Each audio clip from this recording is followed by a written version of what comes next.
Good morning. And this video, I'm not happy creating this video because this is related to the suicide of a very young and bright girl, Aishwarya from Telangana, who just committed suicide about a week back because of the financial crunch. And this video is regarding my analysis and where the system is failing. So very quickly, the facts is the girl was a 98.5 percentage student in class 12th, state topper of Telangana, and she joined, that's why, LSR Delhi to get the best education in BSc Mathematics. Now that is where the first problem comes. I am born and brought up in Delhi. My family is in Delhi. I always say that my kids have gotten great advantage that when they grow up, they have a great university like University of Delhi in Delhi. So if you join that university college, you don't have to bear any hostel and living expenses. The fee even today is hardly 5,000 rupees a year, which most of the people can afford. But the problem comes for the outstation students where you have to live in a PG, because then this figure becomes 10,000 rupees a month. See, when a kid stays at home, you are eating homely food and everything, that this particular expense is hardly 2 to 3,000 rupees a month. But living in a PG, this becomes 10,000 rupees a month. So the same person has to bear additional cost of 1 lakh rupees a year, though the tuition fee is hardly 5,000 rupees a year. So the person was in Delhi, she was studying in first year. Of course, she was supposed to apply for a central scholarship called Inspire directly without any involvement of the college. She did that. She was getting some replies in August that she will soon get her money, and for the last 7-8 months she was back in Telangana because of lockdown. Now what drove her was because when she left in March, she might have left the luggage in her hostel room, and college authorities were continuously sending messages to students that please come and take your luggage and clean the room so that we can sanitize the room for future purposes or future planning. And anyway, this person now is in second year, so the hostels are given, the college hostel is given only to the first year student. That's the rule which is for everybody. And now the girl was under so much of personal pressure that on one side she knows that she has to go back to Delhi from Telangana, and she doesn't have even money to travel just like that right now. Then she has to take out the luggage, but where to keep the luggage? She is not able to even take the classes properly from her hometown, and she has mentioned in the suicide note that she was supposed to take some practicals, and that you cannot take on mobile phone. And finally is the dearth of 10,000 rupees which drove her to suicide, because one line which hit me was, I want to study, I cannot live without study. And see, that's the sad part. My kids, so many kids of Delhi whose parents are spending lakhs of rupees every year, and the kids just don't want to study. You have to force them to study. You have to put tuitions and coaching classes to make them to study. You have to use all kind of tricks and the parenting tips to make them focus on studies.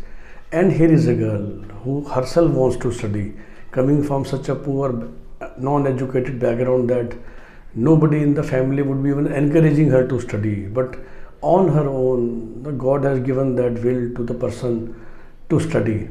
And she would have done great, not for herself or her family, but maybe for the country also, the way she was approaching education, which I always tell people. Now, the system is such that we were not able to save such kind of person. A person who is genuinely interested in education, who genuinely wants to study, learn, and maybe in future then contribute back for the society, was deprived of that opportunity because of the 10,000 rupees second-hand laptop, or maybe a 50,000, 1 lakh rupees yearly cost, maybe for the next 2-3 years. So where is the problem? Of course, the society is highly undivided in India. So there are some privileged people who are spending lakh rupees per month on the kid, and the kid is still not studying, and this person needed just 1 lakh rupees a year, maybe for the next 2-3 years, and she could have been on her own. And that is where sometimes you feel that the reservations should always be on economic weaker things, and we can expand that reservation only when we can save money from some other reservations. So especially, the schooling people do from their hometowns, but for undergrad education, either we should have a good college like LSR, if not in every village, but at least in every district, or what we have some 700 districts of India, so at least have these kind of degree colleges in every district, so that the student doesn't need to face the living expenses while leaving their hometown and coming to Delhi, Mumbai or Calcutta, Chennai type of cities. And secondly, definitely how to identify these kind of cases, very genuine cases, vis-a-vis spending tons and tons of money to give highly subsidized education for GNU students or for that matter DU students. So again, my known people who can afford any money, but they go to DU and they give an annual fee of 5,000 rupees a month, where their pocket money is actually 5,000 rupees a week. There are tons of students from Delhi studying in Shri Ram College, Stephens, who come from these kind of financial backgrounds. And on the other side is this kind of girl.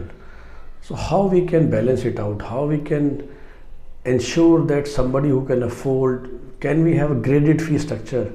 So somebody who can afford, today I am giving 10,000 rupees per month tuition fee for my kid. And if she goes to a DU college, it becomes 400 rupees a month. So easy for me. But I can easily pay, if not 10,000, maybe 3,000, 4,000, 5,000 rupees a month. And by paying that, maybe the same amount, the same things can be given to these kind of kids who are really bright and they really need scholarship because they are actually below poverty line people. So that is one thing of how to introduce very sophisticated and smart reservations. On the other hand, how to expand this quality education across India. Okay, Sarv Shiksha Abhiyan has given primary school in every village, then maybe a high school in every tehsil. But what about good quality degree education? Again, I'm repeating, good quality.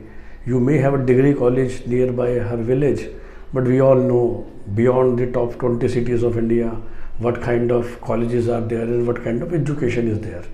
So how to standardize that, how to improve that is a big thing to think about. And I hope that this video make people aware of the situation and make them think about that. And that's why, since Corona started, the purpose of our social enterprise is not to distribute food and all that, because I strongly believe that in Delhi nobody was sleeping hungry. We have always tried whatever funds we were able to generate is to give mobile phones to the government school students, not again to the primary kids, but especially the 9th, 10th students who have done the toil and done the hard work, reached class 9th, and now they cannot attend classes because of the very poor mobile phone. And you cannot give a second-hand 1,000 rupees mobile phone, it will not work. So at least a good new phone, 6,000-7,000 rupees per person. So we were not able to impact, should I say, 1,000 lives, but whatever number of people we were able to give, the purpose was that the value should actually be there, and this 7,000-8,000 rupees phone they can use to study for the entire duration of Corona, and now maybe in the coming future, because this problem is not going away anytime soon. And so that was one part, but I think the larger aspect of our enterprise is to actually are able to identify and help these kind of students, people who are genuinely good people, but they are struggling because of some unforeseen circumstances, whereas the other people who just are lazy and doesn't want to work hard and just want to take donations and charity, or people who doesn't need them and you are just giving them because you are giving to everybody. So appeal to all NGOs and charitable organizations also, make systems, try to identify these people who really need our help and then help them. Thanks a lot.